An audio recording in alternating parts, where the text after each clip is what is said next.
am I putting the egg in here and dropping the little contraption, or are you putting that on the ground? Okay.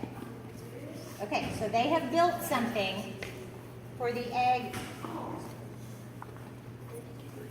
Okay, ready? Okay, here's what I want you to tell. No cracks. I want you to tell everybody what the process was, because you guys designed it, and then did it crack or it fell or something. Tell everybody about the process, because they did that true design loop. They went back, they realized that they needed to improve their design. So they went back and they added some things and they took some things away to make it better. So what did you learn? What did you realize when you did it the first time? What happened? The cup was too small and too light, and since the egg was heavier, it would always roll to one side and tip rolling over, and then it would crack. Okay, so did y'all hear that? When they would do it the first time, the egg would drop into it, and the force was such that it would knock the cup over. Okay, and the egg would fall out and it would break. So what they tried to do was make it so that there was more cushion, probably. And really, I have a question for you. This is a good learning opportunity. If the problem is that when you drop the egg, it's falling over, somebody raise your hand and tell me, what could we do to keep this from falling over? Spencer. You could tape it to the ground, or you could put more weight at the bottom. Okay, you could put more weight at the bottom. Good, very good. Landon? Add supports.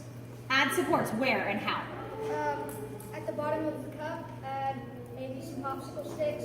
Okay. Put a base on the bottom. Think about your bicycle. What do you do to keep your bicycle standing up straight? A kickstand.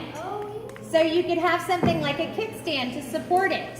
Okay, which is essentially what you said. Does anybody else have anything? Elias? Can I see into it?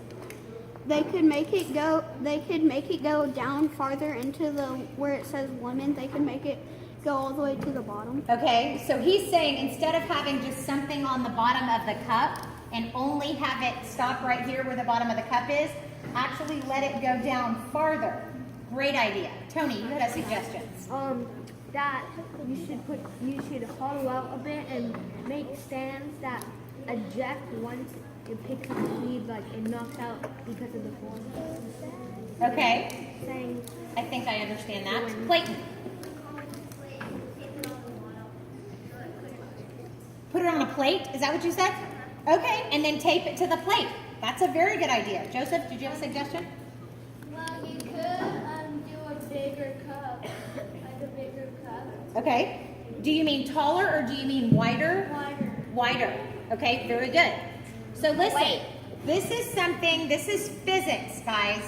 The taller something is, if it is not weighted at the bottom, it's going to be easier for it to fall over. This is a challenge for engineers in cities that have earthquakes. When they have really tall buildings, they have to make sure that the structure is such that not only can it move a little when there's an earthquake, there's actually buildings built with springs, gigantic springs underneath them to absorb that earthquake, the force and the waves of the earth that the earthquake creates. But they also have it built to where it's actually down at the bottom. It keeps it steady so that it doesn't fall over. Because if you've ever been at the top of a really, really high building, it's very windy at the top. Buildings actually do sway. I don't know if y'all have ever been in a building that's high enough to do that, but the building itself will move a little bit the higher up you are.